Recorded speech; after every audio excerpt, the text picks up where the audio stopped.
Malam menggantung pekat di tepian jalan lintas tengah Sumatera. Lampu-lampu jalanan padam, hanya temaram warung kopi sederhana milik Bu Rini yang menyala, menjadi satu-satunya titik cahaya di antara kegelapan dan sunyi. Warung itu kecil, berdinding kayu lapuk dan beratap sengkaratan, tapi selalu menjadi tempat peristirahatan sopir-sopir lintas yang lelah. Sore tadi, Bu Rini masih menyajikan kopi hitam dan pisang goreng buat dua sopir truk yang tersenyum letih. Tapi malam ini, angin yang berhembus tak hanya membawa dingin, tapi juga firasat buruk yang menggantung di udara.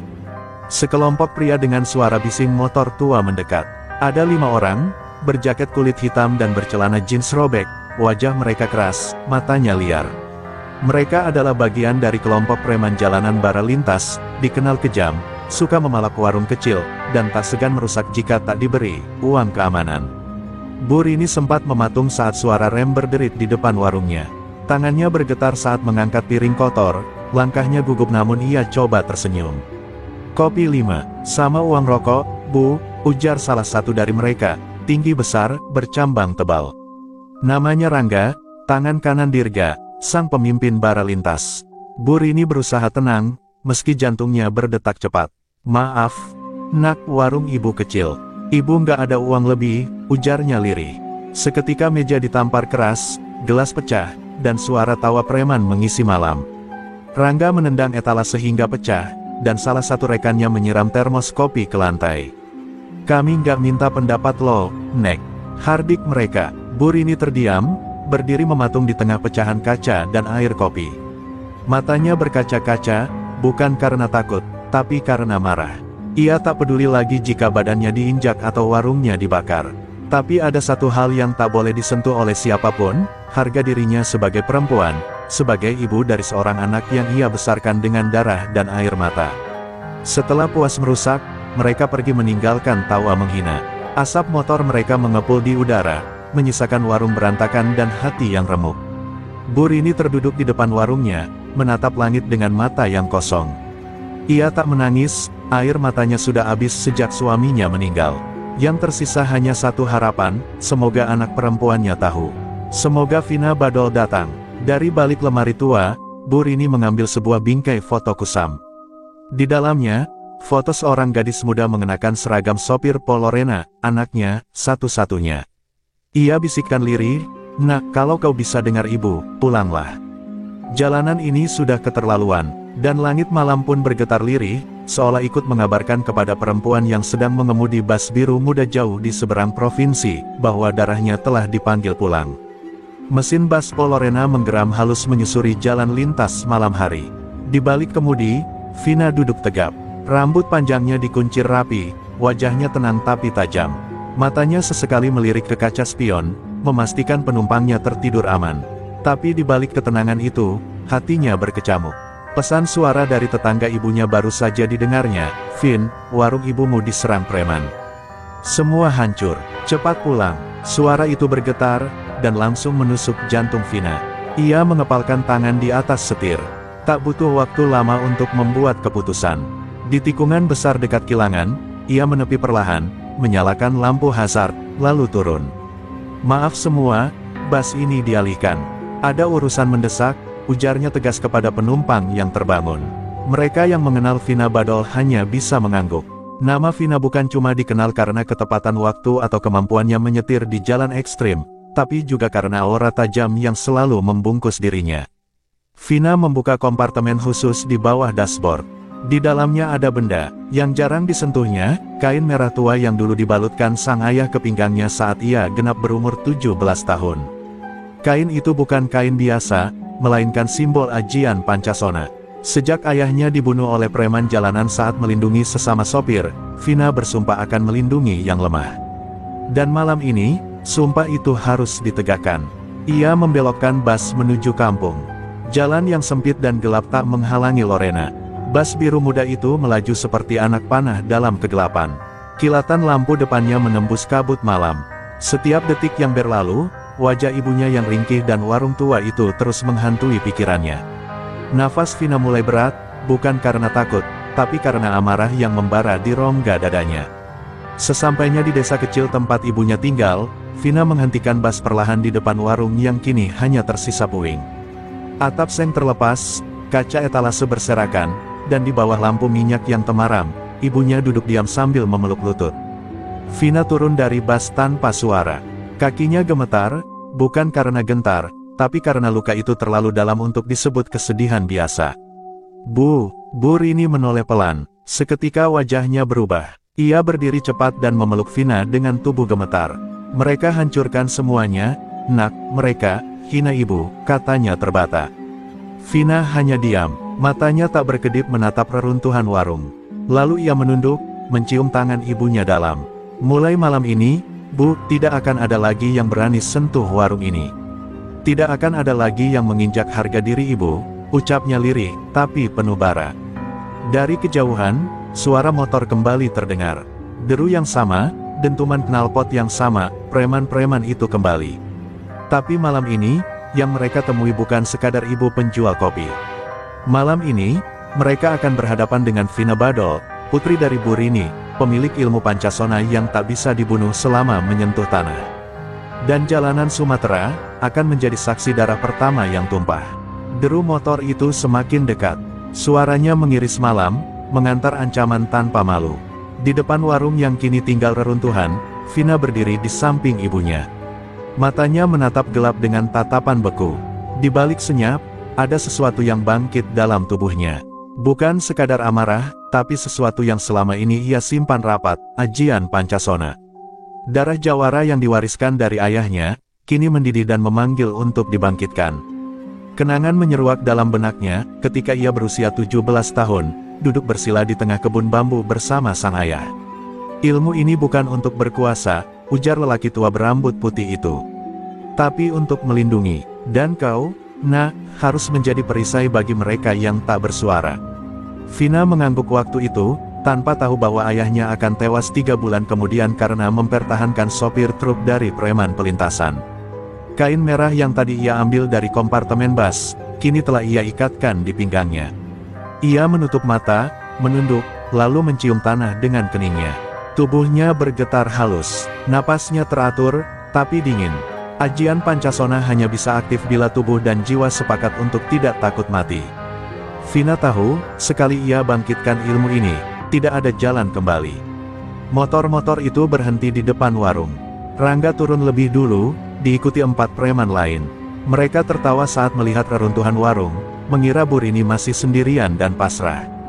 Tapi langkah mereka terhenti ketika melihat sosok perempuan berdiri tegak, dengan ikat pinggang merah menyala, dan mata menyala seperti bara. "Hei, siapa lo?" bentak salah satu dari mereka. Vina menjawab pelan, tapi tajam, "Anak dari perempuan yang kalian rendahkan semalam." Dan sebelum mereka sempat menarik senjata tajam, Vina sudah bergerak. Kakinya menghantam dada salah satu preman, menghentakkannya hingga terpental ke pagar bambu. 2 lainnya menyerang bersamaan, namun tubuh Vina bergerak seolah tak bisa disentuh. Tendangan, pukulan, dan lemparan kayu hanya melewati bayangan. Rangga mulai panik. Ia melihat Vina berdiri kembali setelah tubuhnya sempat dipukul dengan besi. Tapi luka di wajah perempuan itu sembuh dalam hitungan detik. Darahnya yang jatuh ke tanah menyatu kembali, dan tubuhnya tak roboh. "Sialan, dia bukan manusia," teriaknya ketakutan. "Itu benar," jawab Vina dingin. "Aku bukan lagi perempuan biasa. Aku adalah warisan dari darah yang kalian tumpahkan, aku Pancasona." Satu demi satu, para preman tumbang. 3 dari mereka kabur dengan motor oleng, 2 lainnya meraung kesakitan dengan tulang patah. Rangga, berdarah dan ketakutan, menyeret dirinya menjauh. Tapi sebelum ia sempat kabur, Vina meraih kerah bajunya. "Katakan pada Dirga, aku akan datang. Dan jalanan ini bukan milik kalian lagi." Langit dini hari Sumatera dipenuhi kabut tipis saat Vina kembali masuk ke dalam bas Lorena. Tangannya masih berlumur darah, bukan hanya milik lawan, tapi juga bekas luka kecil yang mulai sembuh di tubuhnya. Bu Rini menatap anak perempuannya dengan mata campur aduk, bangga, takut, sekaligus sedih. Tapi Vina hanya mencium tangan ibunya dan berbisik, "Ibu tunggu di sini. Aku akan bersihkan jalanan ini satu persatu." Bas Lorena biru muda itu berdiri gagah di tepi jalan desa. Tapi bagi Vina, bas ini lebih dari sekadar kendaraan, ini adalah rumah, benteng, dan markas kecilnya. Sejak ia mengganti interior kabin bas 2 tahun lalu, ia sudah menyiapkan banyak hal yang tak diketahui orang lain, kamera drone mini tersembunyi, pelacak GPS khusus, bahkan brankas kecil berisi catatan preman-preman lintas Sumatera yang pernah ia data secara diam-diam. Ia masuk ke kabin supir, membuka konsol tersembunyi di bawah dashboard, dan menyalakan monitor kecil. Layar menyala dengan peta Sumatera dan titik-titik merah menyebar di sepanjang jalur lintas. Di antara titik itu, ada satu yang paling besar, markas bara lintas di pinggiran Muara Enim. Itulah sarang Dirga, pemimpin preman paling berbahaya di jalur ini. Dan Vina tahu, konfrontasi besar tak bisa dihindari. Vina lalu membuka kotak kecil di bawah jok kemudi. Di dalamnya, ada sepucuk surat tua dan foto hitam putih, foto ayahnya, mengenakan ikat kepala merah dan tersenyum di depan warung yang dulu pernah dibangun bersama ibunya. Di balik foto itu tertulis, Pancasona adalah tubuh yang tak mati. Tapi cinta pada rakyat kecil yang membuatmu tak bisa dikalahkan. Vina mengepalkan tangan. Ini bukan lagi soal dendam pribadi, ini soal warisan. Ia menyalakan mesin bas. Suara mesin Lorena menderu keras, lebih berat dari biasanya. Tapi itu karena di dalam mesin, Vina telah memasang sistem khusus. Ia bisa mengubah tenaga bas menjadi mesin kejar yang mampu menembus tanjakan, bahkan dalam hujan deras dan kabut tebal. Di atas kaca depan, ia menggantungkan jimat tua dari rotan, warisan kakeknya, yang katanya bisa menangkis santet dan ilmu hitam. Perjalanan dimulai. Vina membawa Lorena meluncur ke selatan, menyusuri jalan yang sepi tapi berbahaya. Di belakangnya, Bu Rini dititipkan pada tetangga kepercayaan.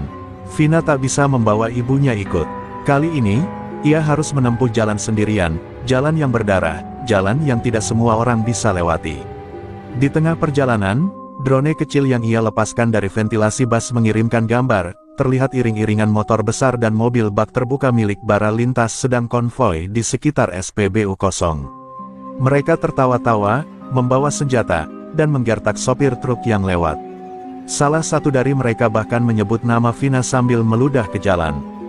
Vina menatap layar dengan dingin. Kalian boleh menguasai jalan, tapi kalian lupa, di jalan ini, aku juga lahir. Bas Lorena melesat makin kencang. Dari balik kursi kemudi, mata Vina menyala. Perang jalanan telah dimulai, dan kali ini, tidak akan ada belas kasihan. Di sebuah gudang tua di pinggiran Muara Enim, derai tawa menggelegar bercampur bau bensin, asap rokok, dan aroma besi panas. Tempat itu bukan sekadar markas, tapi pusat operasi kelompok preman paling ditakuti di jalur Sumatera, bara lintas. Di dalamnya, puluhan motor modifikasi berjejer, senjata tajam berserakan, dan uang hasil pemalakan ditumpuk dalam karung plastik. Dan di tengah mereka berdiri pria bertubuh kekar dengan luka bekas bakar di pipi kirinya, Dirga, raja jalanan yang tak pernah tersentuh hukum. Dirga bukan sekadar preman, ia mantan algojo sebuah kelompok bayangan di daerah tambang ilegal. Licik, sadis, dan percaya pada kekuatan ilmu hitam. Di pundaknya tergurat tato tengkorak bersayap, dan di lehernya menggantung liontin dari tulang ayam hitam, konon pemberian seorang dukun yang pernah menyelamatkan nyawanya.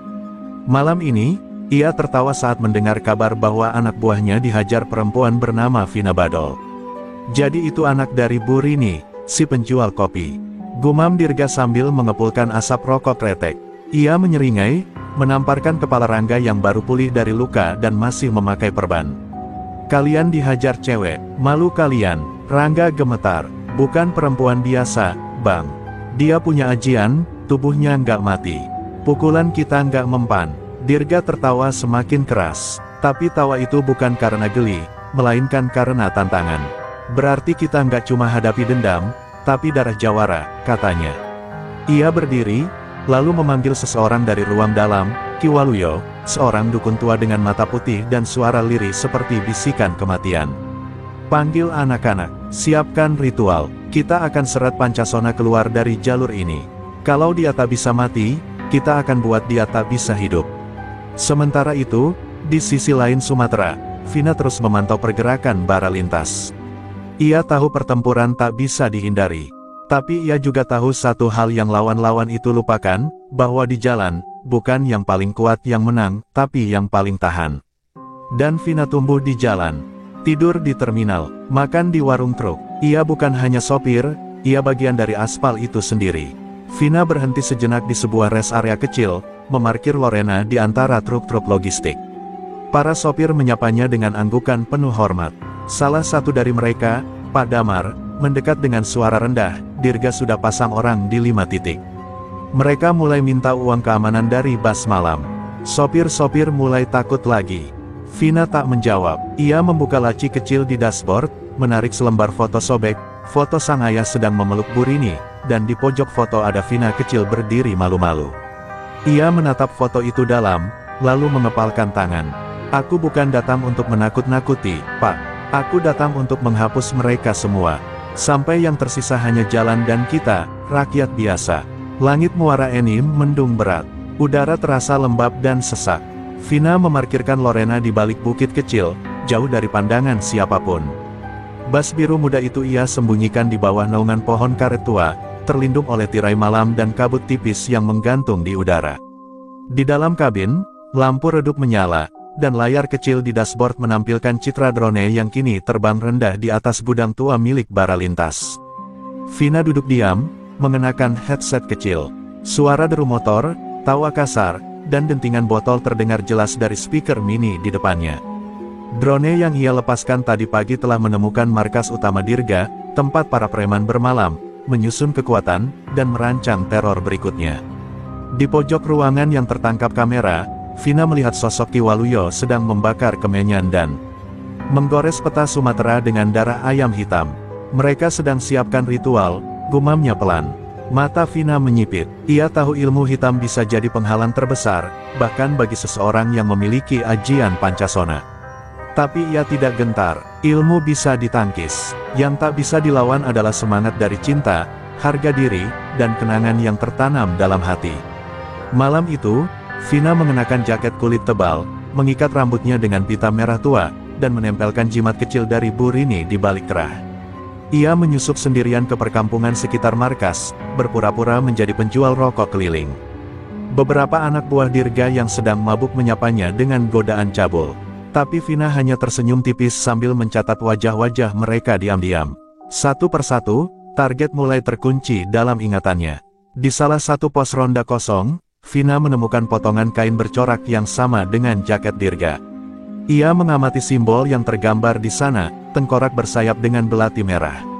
Itu bukan hanya lambang Baralintas, tapi juga tanda dari kelompok lama yang pernah membunuh ayahnya.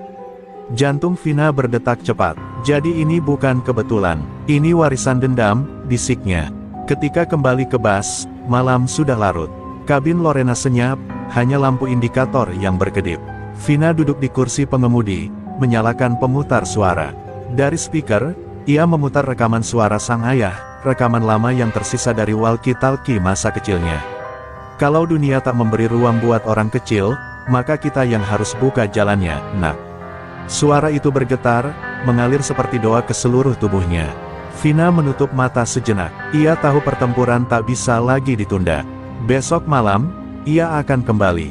Tapi kali ini bukan untuk mengintai, melainkan untuk menyusup, menghancurkan, dan menunjukkan kepada Dirga serta Ki Waluyo bahwa meski ia perempuan, meski sendirian, tapi ia adalah badai.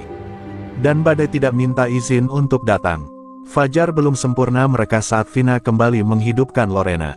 Kabut pagi masih menggantung tebal di jalanan sunyi, dan napasnya membekas di kaca depan. Ia menyusuri jalan desa perlahan, hendak mencari rute belakang menuju gudang tempat markas Baralintas. Tapi di tikungan kecil yang sepi, tepat di depan sebuah halte reyot, ia melihat sosok seseorang berdiri tergesa, seorang gadis muda berkerudung, menggigil dalam balutan jaket lusuh. Tangannya melambai panik, meminta tumpangan. Vina menghentikan bas. Pintu otomatis terbuka dengan desis pelan.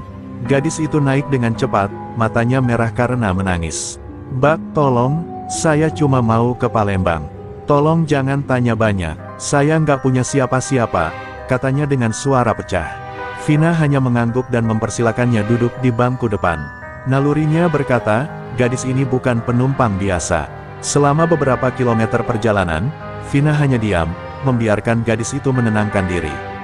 Tapi dari kaca spion, ia melihat bekas memar di lehernya, dan luka sayatan kecil di pergelangan tangan. Tak lama kemudian, gadis itu akhirnya bicara. Namanya Sela, 19 tahun, baru saja melarikan diri dari rumah kontrakan tempat ia dijadikan barang jualan oleh jaringan preman bara lintas. Ia nyaris dijual ke luar negeri melalui jalur gelap. Kata-kata Sela menusuk batin Vina. Ia tak hanya mendengar kisah duka, ia melihat wajah-wajah biadab yang diceritakan Sela, wajah yang sama dengan yang tertangkap drone malam tadi. Dan satu nama yang disebut Sela membuat darah Vina mendidih. Dirga. Dia yang menyuruh orang-orang itu bawa saya. Kalau saya lari, dia bilang akan potong jari saya, ujar Sela, tangisnya meledak. Vina menghentikan bas di sebuah tanjakan sunyi. Ia menatap gadis itu dengan mata menyala. Sela, kau tidak lari ke tempat yang salah. Kau naik ke bas yang tepat, ucapnya pelan. Tapi penuh janji. Ia lalu membuka kotak penyimpanan rahasia di belakang jok, memberikan Sela selimut hangat, air minum, dan kotak P3K kecil. Istirahatlah. Malam nanti, aku akan selesaikan ini semua. Untuk kau, dan untuk semua gadis yang pernah direnggut hidupnya oleh mereka. Sela memegang tangan Vina dan berkata lirih, mereka selalu bilang, kita perempuan gak bisa ngelawan. Vina hanya tersenyum, lalu mengecup kening gadis itu. Mereka salah. Mereka akan lihat siapa yang seharusnya takut. Dalam senyap, dua perempuan itu duduk bersebelahan di tengah kabin bas, dikelilingi sunyi dan harapan yang mulai bangkit dari reruntuhan. Lorena kembali melaju. Rute berubah. Misi berganti. Kini, bukan hanya warung kopi yang harus dibela, tapi seluruh martabat perempuan yang diinjak oleh kekuasaan jalanan.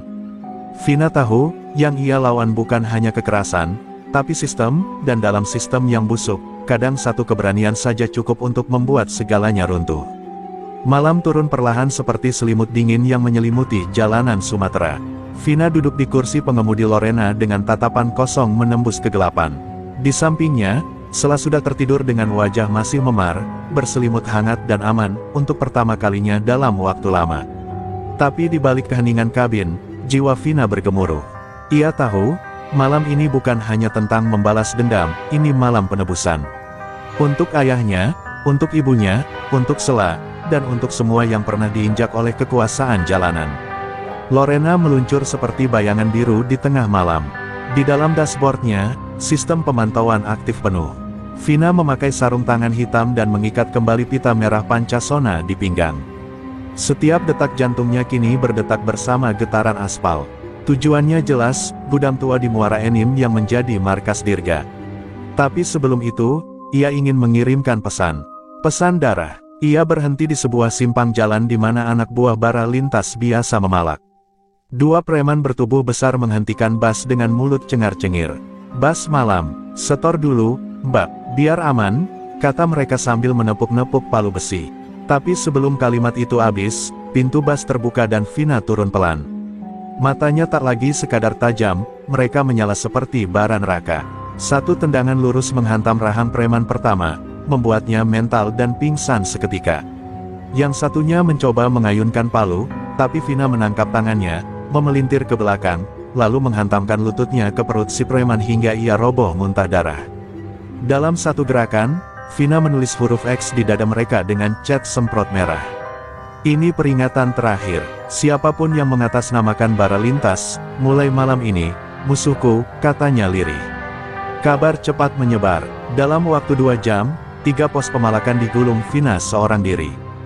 Beberapa truk dan bas yang melintas berhenti, menyaksikan dari kejauhan, tak percaya dengan sosok perempuan yang kini berdiri sendiri di tengah jalan, tubuhnya berlumur darah, tapi tak gentar sedikit pun. Ia bukan lagi sekadar sopir. Ia jadi legenda berjalan. Sementara itu, di markas bara lintas, Dirga Meradang. 3 anak buahnya dibawa ke klinik dalam kondisi tulang remuk, 2 lainnya menghilang.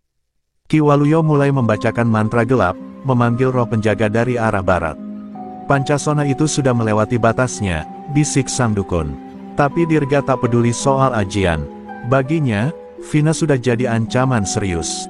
Kalau perempuan itu bisa hidup lagi setiap disentuh tanah, kita pastikan dia tak pernah menyentuh tanah malam ini. Vina tiba di bukit kecil menghadap gudang Dirga. Ia menghentikan bas dan mematikan semua lampu. Angin malam berhembus dingin, membawa suara jangkrik dan langkah kaki yang entah nyata atau hanya gema dari niat pembalasan. Di dadanya, jantung berdegup pelan. Seperti genderang perang, Vina membuka pintu bas, menatap ke bawah. ke arah puluhan motor yang berjajar dan lampu gudang yang menyala terang. Ia menarik napas panjang, dan melangkah turun dari Lorena. Jalanan malam itu, akhirnya akan meminum darah mereka yang selama ini merasa kebal hukum. Dari dalam markasnya, Dirga menyaksikan kepulan debu di lereng bukit, tanda Lorena sudah mendekat.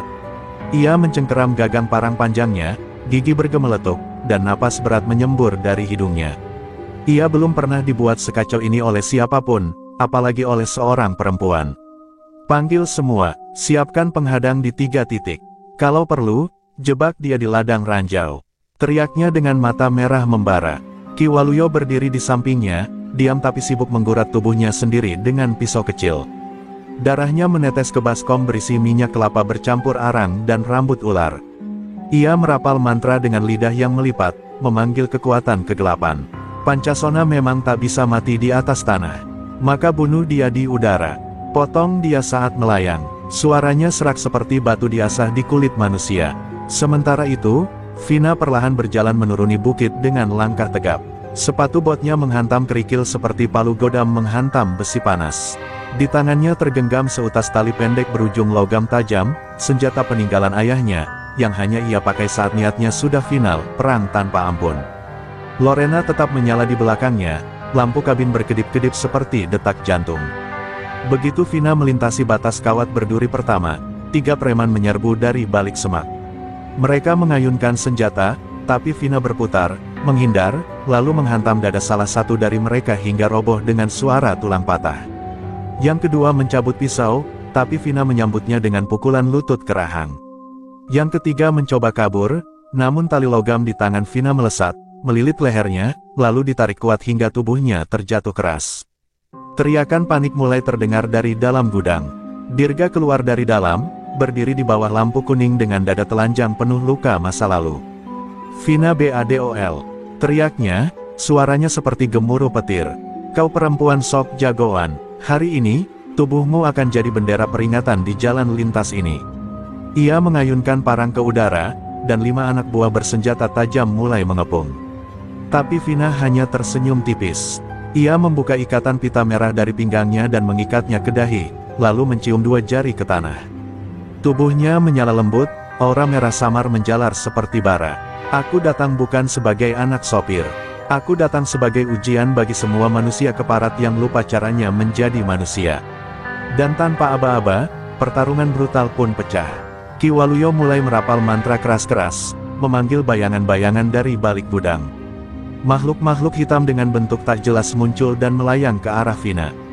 Tapi tubuh Pancasona bukan tubuh biasa, setiap sentuhan tanah membuat luka Vina menghilang, setiap hantaman hanya memantulkan balik kekuatan. Ia menghajar para preman satu demi satu, bahkan ketika parang Dirga menebas pundaknya dan darah muncrat, ia masih berdiri. Masih hidup, masih menatap dengan api di mata. Dirga akhirnya mulai merasakan sesuatu yang belum pernah ia rasakan, takut. Tangannya gemetar, Ki Waluyo mulai kehilangan kendali atas makhluk-makhluknya. Dan di tengah kerusakan, di antara suara tulang patah, senjata terpental, dan tanah yang bermandikan darah, satu suara menggema di antara gelap. Kalian kira jalanan ini milik kalian? Salah, jalanan ini milik orang-orang kecil yang selama ini kalian injak. Dan aku di sini, untuk membuat kalian ingat kembali rasa sakit. Dari atas bukit, suara mesin dan derap ban mendekat cepat. Puluhan motor trail dan 3 mobil pickup bersenjata tajam melaju menuju arah bas biru muda yang ditinggal Vina di bawah. Lorena yang berdiri sunyi di tengah malam, kini jadi pusat pengepungan. Di dalam kabin, Sela terbangun karena suara bising yang menggelegar, wajahnya pucat saat menyaksikan puluhan preman menyebar mengelilingi bas dari semua sisi. Turun kau perempuan kecil, teriak salah satu preman sambil memukulkan batang besi ke kaca depan Lorena. Sela memeluk lututnya, bersembunyi di bawah kursi sopir. Tangan mungilnya menggenggam kunci bas erat-erat, tapi tubuhnya gemetar. Ia bukan pejuang, ia hanya anak korban, namun malam ini, untuk pertama kalinya dalam hidup, ia sadar, jika ia lari, Vina akan sendirian. Di tempat lain, Vina yang sedang berhadapan langsung dengan Dirga dan Ki Waluyo, mendadak mendengar ledakan kecil dari kejauhan. Ia menoleh ke arah cahaya yang meletik dari arah Lorena, busnya, rumahnya, dan tempat perlindungan Sela kini dalam bahaya. Dirga menyeringai sambil meludahkan darah. Teman kecilmu sebentar lagi tinggal abu, ucapnya licik. Tanpa pikir panjang, Vina berlari kencang menuruni bukit, menerobos bayangan dan asap, tubuhnya dihantam satu sabetan parang di bahu tapi tak peduli. Pancasona di tubuhnya menyerap luka, dan setiap pijakan membawanya mendekat pada suara dentuman dan teriakan. Ia melompat melewati kawat berduri, menendang satu preman hingga mental ke kap mobil, lalu menerobos kerumunan yang hendak membakar ban di depan Lorena. Sela yang masih gemetar di dalam, mendengar dentuman keras di atap bas. Lalu, suara yang ia kenal. Suara seorang perempuan yang seolah datang dari langit. Sela, turun ke bawah. Pegang kendali kalau aku gagal. Tangisan Sela pecah, tapi ia mengangguk. Dari balik dashboard, ia mengaktifkan sistem penguncian otomatis yang pernah diajarkan Vina. Sistem itu menutup semua pintu Lorena, memblokir akses luar. Di luar, Vina bertarung mati-matian. Kali ini bukan hanya dengan tangan kosong, tapi dengan keyakinan bahwa rumahnya sedang dikepung. Preman-preman itu menyerbu. Dua orang naik ke atap bas, mengayunkan linggis ke arah Vina, tapi ia melompat, memutar tubuh, dan menendang keduanya bersamaan hingga jatuh ke bawah. Satu preman mencoba menyalakan molotov, namun dilempar balik oleh Vina ke arah mobil pickup yang langsung meledak kecil. Api menjilat malam, dan siluet Vina berdiri gagah di tengahnya, terbakar cahaya, tapi tak tergoyahkan. Ketika Ki Waluyo dan Dirga muncul di kejauhan, mereka menyaksikan dengan mata kepala sendiri, satu perempuan, satu bas, dan satu tekad tak tergoyahkan mampu menghancurkan geng mereka yang berjumlah puluhan.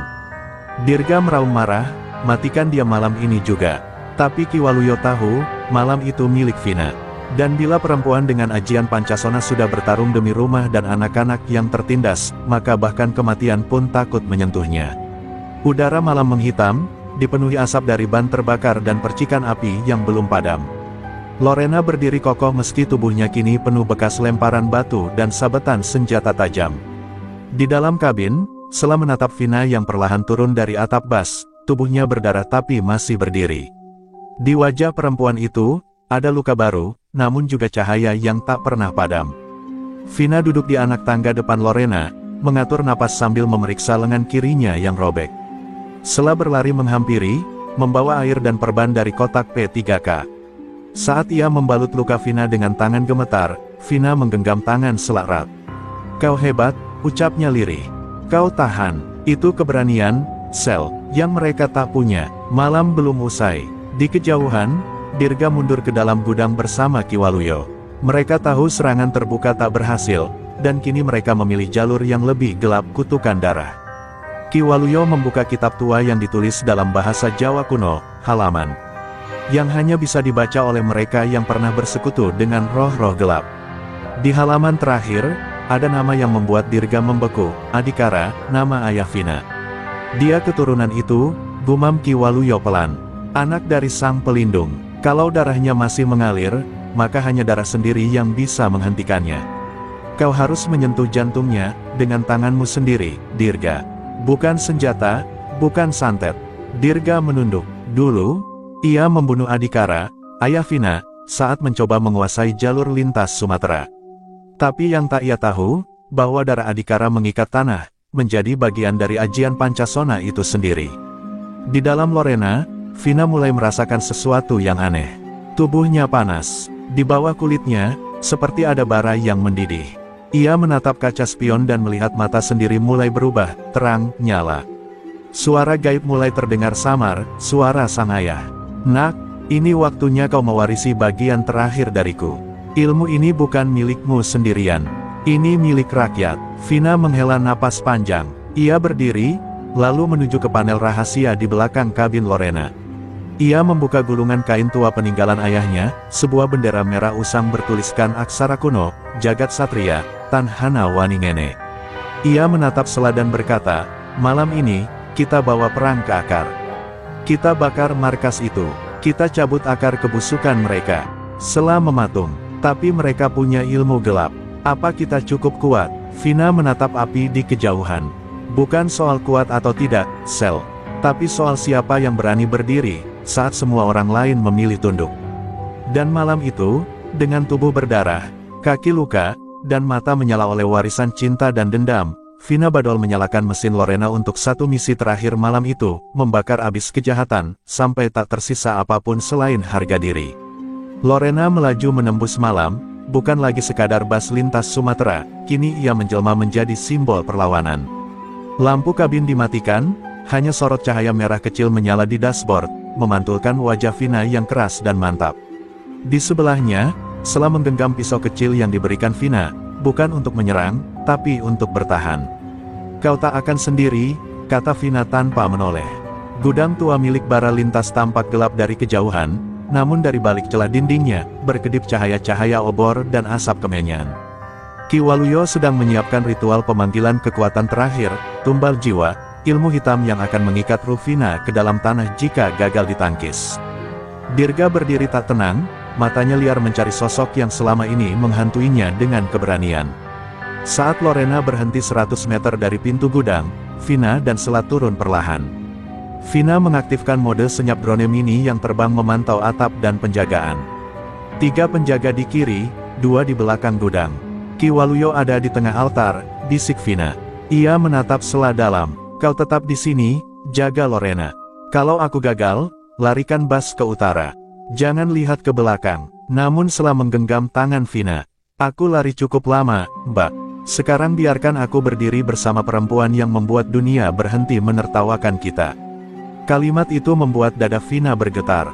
Ia mengangguk, lalu bersama-sama mereka menyusup lewat sisi gelap gudang. Setiap langkah terasa berat, tapi juga pasti, mereka bukan sedang menyerang dengan dendam, tapi dengan tekad yang tak bisa dibeli. Vina menerobos masuk lebih dulu, menyergap 2 penjaga yang sedang merapal doa kotor. Tendangan beruntun mematahkan bahu dan rusuk mereka, cepat dan sunyi. Sela menyusul dari belakang, menutup mulut salah satu penjaga yang hendak berteriak, menusuk lengannya, lalu menarik tubuh itu ke dalam bayang-bayang. 2 perempuan, 2 luka masa lalu, kini menjadi bayangan maut. Di altar tengah, Ki Waluyo duduk bersila, mata putihnya menatap. Kosong, tapi penuh arah. Ia tahu Vina datang. Dirga berdiri di belakangnya, menggenggam belati pusaka yang hanya digunakan saat darah harus ditumpahkan demi pengukuhan kekuasaan. "Kau sudah terlalu jauh, Vina," ucap Dirga pelan. "Jalan ini bukan untukmu. Ini dunia laki-laki, dunia kekuasaan." Tapi Vina tersenyum, melangkah maju.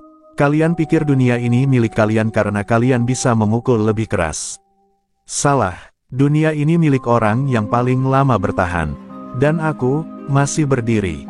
Ki Waluyo merapal mantra terakhir, tubuhnya mulai berubah, hitam, keras, seperti batu arang membara.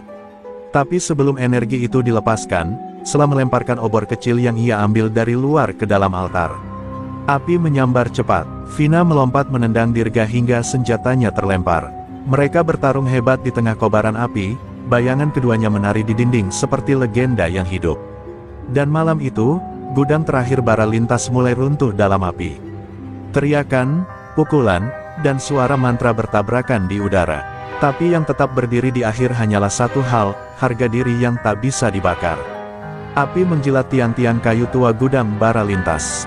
Asap hitam membumbung ke langit malam seperti suara jeritan dosa masa lalu yang tak sanggup lagi disembunyikan. Di tengah kobaran itu, Dirga berdiri terlatih, wajahnya berlumur darah dan arang, tapi sorot matanya masih liar, binatang yang terpojok dan siap menerkam. Tubuh Vina pun nyaris roboh, luka terbuka di bahunya, napas tersengal, tapi ia masih berdiri tegak. Sela di balik reruntuhan menatap 2 kekuatan itu, tahu, inilah akhir dari semuanya. Dirga mencabut liontin dari lehernya, tulang ayam hitam yang digantung sejak masa mudanya. Ia menggigitnya, darahnya menetes ke tanah, dan tiba-tiba tubuhnya mulai membesar, menghitam. Suara jeritannya berubah menjadi raungan rendah seperti suara harimau tua. Ki Waluyo yang hampir hangus di sisi altar membisikkan satu kata terakhir, "Pamungkas Wiji Getih, ajian terlarang yang mengorbankan seluruh jiwa penggunanya untuk mendapatkan kekuatan Dewa Neraka selama 7 menit. Dalam sekejap, Dirga melompat ke arah Vina dengan kekuatan yang bukan lagi milik manusia. Satu pukulannya menghancurkan tiang kayu di samping Vina, satu tendangannya menghempaskan drum logam sejauh 5 meter. Tapi tubuh Vina yang memikul warisan Pancasona, tetap kembali berdiri, meski setiap gerak membuat tulangnya menjerit. Darah menetes dari pelipis, tapi matanya menyala. "Aku tak butuh 7 menit. Aku hanya butuh satu, untuk mengakhiri kau. Pertarungan itu bukan lagi tentang siapa paling kuat, tapi siapa paling percaya. Vina menghindari serangan brutal Dirga, memanfaatkan kelemahannya yang mulai menggila karena ajian gelap itu memakan jiwanya dari dalam. Setiap kali Dirga mengaum, tubuhnya kehilangan keseimbangan sedikit. Vina menyerang titik-titik lemah, tulang kering, tengkuk, dada kiri. Tapi waktu terus berjalan, dan Dirga masih berdiri. Dari balik kabin terbakar, setelah melihat sesuatu, di bawah altar Ki Waluyo yang mulai runtuh, ada tongkat besi pendek berhulu kain merah, yang tampak seperti milik ayah Vina. Ia berlari menerobos api, mengambilnya, lalu melemparkannya ke arah Vina dengan sekuat tenaga. Ini milikmu, Vina. Vina menangkapnya di udara, tongkat pendek yang dikenal sebagai Cundrik Jagat, pusaka pelindung rakyat kecil yang dahulu dikubur bersama ayahnya, tapi disimpan oleh Ki Waluyo sebagai jimat. Dengan satu teriakan penuh tenaga batin, Vina menghujamkan Cundrik Jagat tepat ke jantung Dirga, di saat tubuh Dirga mulai menghitam seluruhnya. Ledakan cahaya meledak di sekitar mereka, seolah langit terbuka dan tanah mengeluh. Dirga meraung, tubuhnya terbakar dari dalam, dan akhirnya tumbang. Tak bersuara, tak bergerak, ketenangan tiba-tiba datang. Hujan turun, perlahan, memadamkan api yang mulai membesar. Gudang bara lintas telah menjadi puing dan abu. Di tengah kepulan asap dan bara, Vina berdiri sambil bersandar pada tongkat pusaka. Ia menatap Sela yang menangis bahagia, lalu berbisik, akhirnya, jalanan ini kembali ke tangan yang benar. 3 hari telah berlalu sejak gudang bara lintas berubah menjadi abu. Hujan mengguyur tanah Sumatera seolah ingin membersihkan jejak-jejak darah dan kejahatan yang pernah bercokol di jalanan ini. Lorena, bas biru muda kesayangan Vina, kini kembali menempuh rute panjang lintas Palembang-Lampung, tapi bukan lagi dengan ketegangan dan ancaman di setiap tikungan. Jalanan terasa lebih sunyi, tapi hati Vina justru penuh riuh. Di kursi depan, Sela duduk mengenakan seragam kru bas Lorena. Wajahnya lebih cerah, luka-luka di tubuhnya mulai sembuh, dan semangatnya membara. Ia kini bukan lagi gadis yang ketakutan dan gemetar di halte gelap. Ia adalah saksi, sekaligus bagian dari perubahan. Aku belum percaya ini semua sudah selesai, bisiknya pelan pada Vina.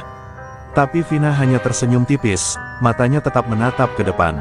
Belum selesai, Sel. Jalanan ini panjang, tapi untuk pertama kalinya, kita punya arah. Vina menyimpan tongkat Cundrik Jagat dalam laci rahasia kabin, bersama pita merah dan foto lama ayahnya yang kini mulai pudar. Ada kesunyian yang aneh di dadanya, seperti perasaan kehilangan. Bukan karena Dirga, bukan karena luka, tapi karena tak ada lagi yang harus dipukul malam ini. Tak ada lagi jerat dendam yang harus ia lepas. Untuk pertama kalinya, pancasona di tubuhnya diam. Seperti jiwa yang tak lagi harus bertempur. Di tengah perjalanan, Vina memarkirkan Lorena sejenak di tepi warung kopi yang kini telah direnovasi. Ibu Parubaya yang dulu dipalak ini membuka warung dengan papan nama baru bertuliskan, Warung Vina dan Ibu. Ketika sang ibu keluar dengan senyum lebar, Sela berlari memeluknya seperti anak kandung sendiri. Vina hanya berdiri di sisi bas, menatap keduanya dari kejauhan, dan untuk pertama kalinya, air matanya jatuh, bukan karena sakit, tapi karena lega. Warga sekitar mulai berani berkumpul. Sopir-sopir truk, tukang ojek, ibu-ibu warung kecil, semua datang menyambut bas Lorena seperti pahlawan yang kembali dari perang. Mereka tak tahu detail kisahnya, tapi mereka tahu satu hal, jalanan kini lebih aman. Dan semua itu karena satu perempuan, satu bas, dan satu keberanian yang menular. Di malam hari, saat jalanan kembali lengang, Vina duduk sendirian di bangku sopir. Ia menyalakan radio lama yang pernah rusak, dan suara serak ayahnya kembali terdengar, jalan itu panjang, nak. Tapi kalau kau tahu tujuanmu, maka setiap kilometer jadi bagian dari hidup. Ia menatap langit lewat kaca depan, langit Sumatera yang dulu muram, kini penuh bintang. Sela datang, membawa 2 cangkir kopi. Mereka duduk berdampingan, memandangi garis jalan yang seperti tak berujung. Kau yakin mau tetap jadi sopir bas, Mbak? Tanya Sela sambil tersenyum. Vina menjawab dengan pelan tapi mantap, aku bukan cuma sopir bas, Sel. Aku penjaga jalan, dan selama jalanan ini masih ada, aku nggak akan berhenti. Malam kembali turun, menyelimuti jalan lintas dengan kabut yang lebih tebal dari biasanya. Vina menghentikan Lorena di pos peristirahatan kecil dekat perbatasan Lampung. Sela sudah tertidur di dalam kabin, tapi Vina tetap terjaga, duduk di bangku sopir sambil menatap keluar. Ada sesuatu yang mengusik nalurinya. Udara terlalu dingin, terlalu hening, seolah sesuatu sedang menunggu. Tiba-tiba radio tua yang biasa memutar lagu-lagu kenangan mendadak berderak. Suara desis pelan terdengar, disusul bisikan yang familiar, jalan belum selesai, darah belum lunas. Vina segera mematikan radio, namun bayangan hitam mulai membentuk siluet di kaca spion. Ia menatapnya, dan tubuhnya seketika menegang. Itu bukan siapa-siapa, melainkan sosok Ki Waluyo, atau apapun yang tersisa dari dirinya. Ternyata, dalam ritual terakhirnya, Ki Waluyo tidak sepenuhnya mati. Ia telah mengikat jiwanya pada tanah lintas Sumatera, menjadikannya roh gentayangan yang bersemayam di tiap kilometer yang pernah ia lindas dengan ilmu hitam. Kini, arwahnya haus. Bukan haus darah, tapi haus penebusan. Dan Vina, satu-satunya yang punya darah Pancasona murni, adalah satu-satunya yang bisa menghadapinya. Vina turun dari bas. Angin malam berputar liar, tanah bergemuruh pelan. Di hadapannya, bayangan Ki Waluyo menjelma kabut hitam dengan dua mata merah menyala. "Kau kira membunuh tubuhku cukup?" bisiknya. "Aku adalah ketakutan itu sendiri, dan ketakutan tak bisa mati." Vina menggenggam tongkat cundrik jagat di balik pinggangnya, dan berkata lirih, "Kalau kau adalah ketakutan, maka aku adalah perlawanan." Pertarungan kali ini bukan fisik. Ini perang jiwa. Kabut mengepung Vina, membawanya pada penglihatan masa lalu, wajah ayahnya saat terbunuh, ibunya menangis di depan warung yang dihancurkan, dan Sela saat hendak dijual. Semua itu menyerang batin Vina, mencoba menjatuhkannya lewat rasa bersalah. Tapi Vina memejamkan mata, dan memanggil mantra leluhur Pancasona, Jagat Muruk, Satria Wening, Raga Lebur, Nyawa Linui. Cahaya merah menyembur dari tubuhnya.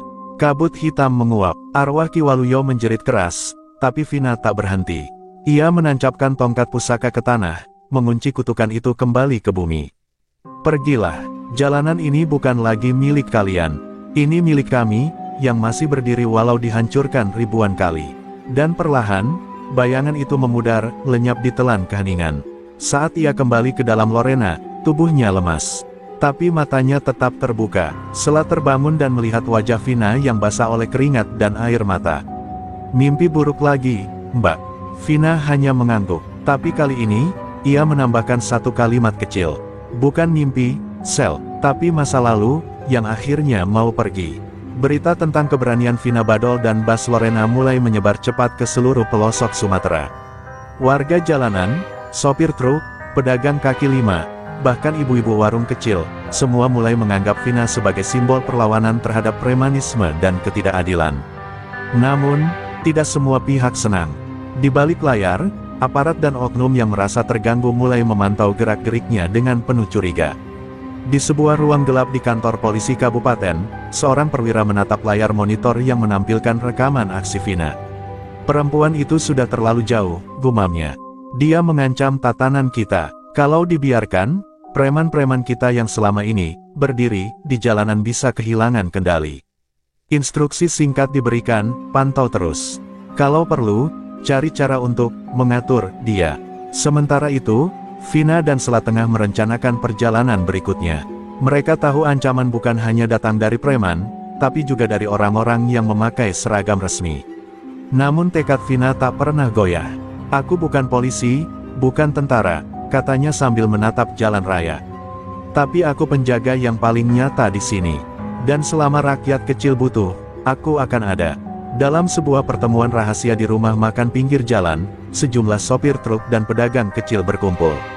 Mereka membicarakan bagaimana Vina sudah memberi harapan baru. "Kalau dulu kita takut lewat sini, sekarang kita berani," kata salah satu sopir tua. "Kalau Vina yang berani, kita juga harus berani." Semangat baru mulai mengalir, tapi juga menimbulkan kecemburuan dan ketakutan di kalangan mafia jalanan. Di sisi lain, Sela mulai belajar lebih dalam ilmu Pancasona dari buku-buku tua peninggalan ayah Vina. Ia ingin suatu hari bisa berdiri sejajar dengan sang kakak. Namun di dalam dirinya, ada ketakutan tersendiri, apa yang terjadi kalau mereka berdua harus menghadapi aparat yang tidak segan-segan menembak. "Kita harus kuat, Sel. Bukan hanya untuk diri kita, tapi untuk semua yang tak bisa melawan," pesan Vina tegas. Sore itu, Saat matahari mulai terbenam, Vina berdiri di pinggir jalan, menatap lorong gelap yang dulu menjadi sarang preman. Ia menghirup dalam-dalam, merasakan angin yang membawa janji perubahan. Namun hatinya juga tahu, pertempuran sesungguhnya belum berakhir. Ini bukan soal aku, gumamnya. Ini soal siapa yang berani melawan ketidakadilan, walau tanpa seragam. Malam tiba dengan dingin yang menusuk. Vina kembali ke Lorena, menghidupkan mesin, dan melanjutkan perjalanan panjangnya. Di dalam hati, ada tekad bulat yang tak pernah padam. Bahwa jalanan Sumatera, dengan segala luka dan harapannya, akan tetap aman selama ada perempuan seperti dirinya, pelindung tanpa seragam yang berdiri tegak melawan kegelapan. Malam itu, udara terasa lebih dingin dari biasanya. Lorena melaju pelan di sepanjang jalanan Sumatera yang mulai lengang, namun hati Vina berdebar tak tertahankan. Kabar tentang ancaman dari aparat dan oknum preman semakin nyata. Ia tahu, ini bukan lagi soal pertarungan fisik semata, tapi juga peperangan untuk menjaga harapan dan harga diri yang sudah dibangun selama ini. Di sebuah tikungan gelap, tiba-tiba segerombolan pria bersenjata menghadang bas Lorena. Mereka bukan preman biasa, melainkan orang-orang berpakaian resmi yang membawa aura kekuasaan dan ancaman nyata. "Turun, Vina," perintah seorang pria dengan suara dingin dan tegas. Tapi Vina hanya menatap tajam, tangan tetap erat menggenggam setir dan tongkat pusakanya tersembunyi di dekatnya. Sela, yang duduk di samping, memegang tangan Vina erat-erat, seolah memberikan kekuatan. "Kau bukan hanya sopir bas," bisiknya pelan, "kau cahaya bagi kami yang gelap." Vina mengangguk pelan, menyalakan lampu sorot yang tiba-tiba menerangi wajah para penghadang. Cahaya itu bukan sekadar terang, tapi simbol keberanian yang membakar api dalam hati setiap rakyat kecil yang pernah ia lindungi. Konfrontasi itu tidak berakhir dengan bentrok fisik, melainkan perdebatan tajam antara Vina dan para oknum. Mereka menawarkan kompromi berbahaya, meminta Vina untuk berhenti, mengganggu ketertiban, dan menyerahkan kendali jalanan kepada mereka. Namun Vina dengan lantang menolak. "Aku tidak akan pernah menyerah pada kegelapan, meskipun harus berdiri sendiri." Perlahan, warga sekitar yang mendengar kabar mulai berdatangan, membentuk barisan di sekitar Lorena. Sopir truk, pedagang, dan para ibu-ibu yang dulu takut kini berdiri tegak, menunjukkan solidaritas. "Kami bersamamu, Vina," seru mereka. Semangat ini mengalir seperti sungai yang tak bisa dibendung, menyalakan harapan baru di tengah kegelapan. Ketegangan memuncak, namun Vina tahu, pertarungan sesungguhnya bukan hanya melawan preman atau aparat. Ini adalah perang untuk menjaga keadilan dan harkat manusia biasa yang selama ini terinjak. Ia menarik napas dalam, mengingat pesan sang ayah, jalan panjang ini butuh cahaya yang tak pernah padam. Lampu Lorena menyala penuh, suara mesin meraung kuat membelah sunyi malam. Dengan keberanian yang menyala-nyala, Vina menginjak pedal gas dan melaju melewati barisan penghadang. Sorak-sorai warga menggema, menandai kemenangan kecil di ujung perjalanan panjang yang penuh liku. Di balik kaca depan, mata Vina menatap jauh ke depan, melihat cakrawala yang mulai memerah, tanda fajar akan datang. Ia tahu, perjuangan belum selesai. Tapi malam itu, di ujung jalan, lahir cahaya baru, cahaya seorang perempuan yang tak pernah takut berdiri demi kebenaran. 3 bulan telah berlalu sejak malam penuh kobaran api, saat Vina dan bas Lorena menerobos barikade ketakutan dan menyalakan cahaya harapan di jalanan Sumatera. Semenjak itu, banyak hal berubah. Preman-preman menghilang dari titik-titik rawan, pungli yang dulu menjadi tradisi, mulai lenyap, dan warga jalanan punya senyum baru. Tapi yang paling menggetarkan, adalah nama jalan yang kini berganti. Pemerintah daerah, setelah tekanan dari publik dan desakan para sopir serta masyarakat kecil, akhirnya menyetujui penggantian nama salah satu ruas lintas utama, Jalan Vina Badol. Bukan hanya sebagai penghargaan, tapi sebagai pengingat bahwa seorang perempuan bisa menulis sejarah tanpa harus berseragam, tanpa pangkat, hanya bermodal keberanian dan cinta pada keadilan. Di bawah langit pagi yang cerah, sebuah upacara kecil digelar. Vina mengenakan jaket jeans lamanya, celana kargo lusuh, dan berdiri di hadapan puluhan sopir, pedagang, dan anak-anak yang dulu pernah ia lindungi. Di sampingnya, Sela berdiri dengan mata berbinar. Ketika nama Vina Badol disebut dalam pidato singkat itu, tepuk tangan menggema panjang, lebih keras dari suara truk yang lewat. Namun Vina hanya tersenyum kecil. Ia tak pernah butuh nama di papan jalan. Baginya, Keberhasilan sejati adalah ketika ibu-ibu bisa buka warung tanpa takut dipalak, ketika sopir-sopir bisa mengantar muatan sampai tujuan tanpa diadang oleh preman, ketika Sela bisa tertawa lagi tanpa mimpi buruk. Kalau ada yang harus diingat dari aku, bisiknya lirih, ingatlah bahwa jalan ini dulu pernah gelap tapi kita nyalakan bersama. Saat semua orang pulang, Vina berdiri sendiri di pinggir jalan itu. Ia menyentuh papan nama jalan barunya, lalu menatap langit. Hatinya tenang, tapi ia tahu, tak semua kegelapan benar-benar hilang. Dunia akan terus berubah, akan ada generasi baru dari kejahatan. Tapi ia juga percaya, akan lahir generasi baru dari keberanian. Di dalam Lorena, radio tua yang dulu sering berderak kini mengalun lembut. Suara ayahnya, dari rekaman lama, berbunyi, "Jika kau tak bisa menjadi matahari, jadilah lilin." Karena dalam gelap, bahkan cahaya sekecil itu bisa menuntun ribuan langkah. Vina duduk di balik kemudi, menyalakan mesin. Bas Lorena bergemuruh pelan, lalu melaju lagi menyusuri jalur panjang yang telah ia bersihkan dengan darah dan tekad. Dan kali ini, bukan hanya Sela yang duduk di dalam. Di kursi belakang, ada beberapa anak muda yang ingin belajar. Mereka ingin tahu bagaimana caranya menjadi seperti Vina. Perempuan itu tersenyum, menatap kaca spion. "Jangan jadi aku," ucapnya pelan, "jadilah lebih baik. Jadilah cahaya untuk jalanan yang belum kita lewati." Lorena melaju perlahan, meninggalkan jejak ban di atas aspal yang kini tak lagi diselimuti ketakutan. Jalan Vina Badol bukan sekadar jalur lintas, tapi simbol bahwa bahkan di negeri yang keras, ada satu kebenaran yang tak bisa ditumbangkan, keberanian yang datang dari hati, dan cinta yang tumbuh dari luka. Matahari baru saja terbenam ketika Vina memarkirkan Lorena di sebuah tempat peristirahatan di Sumatera Barat. Malam begitu tenang, suara jangkrik terdengar jelas, dan aroma kopi dari termos di kabin perlahan mengisi udara. Tapi Vina tahu, ketenangan semacam ini, seringkali adalah jeda sebelum badai datang lagi. Sejak nama jalannya diresmikan, ia justru makin merasa diawasi. Seperti ada yang diam-diam menunggu lengah.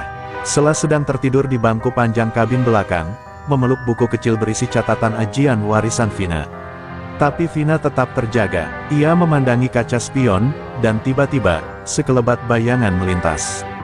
Bukan manusia, bukan pula binatang. Tapi sesuatu, gelap, cepat, dan familiar. Ia turun dari Lorena perlahan, tongkat cundrik jagat terselip di balik jaketnya. Hatinya berdegup. "Bukan malam biasa," bisiknya. Saat ia menyusuri semak-semak dekat parkiran, angin berhenti. Udara jadi berat. Lalu, dari balik pohon, muncullah sosok tinggi berjubah hitam dengan topeng kayu menyeramkan. Suaranya berat, seperti bercampur tanah dan logam. "Vina Badol, kau pikir ajian Pancasona berhenti di tanganmu? Kau hanya lembar berikutnya dari kitab yang belum selesai." Wajah Vina menegang. Sosok ini, jelas bukan preman. Ini bukan musuh biasa. Makhluk itu menyebut dirinya Raga Wisesa, penerus aliran ilmu hitam tua dari timur yang selama ini mengawasi keturunan Pancasona. "Kau telah membangkitkan cahaya yang seharusnya padam," ucapnya. Dan cahaya, selalu menarik kegelapan. Vina bersiaga. Matanya menyala, tubuhnya otomatis menyatu dengan energi bumi. Tapi ia belum menyerang. Ini bukan medan biasa. Ini medan gaib. Tiba-tiba, suara teriakan terdengar dari dalam Lorena. Vina langsung berlari, tapi mendapati Sela masih tertidur. Namun kaca jendela bas tertulis sendiri dari embun, "Ajianmu belum utuh."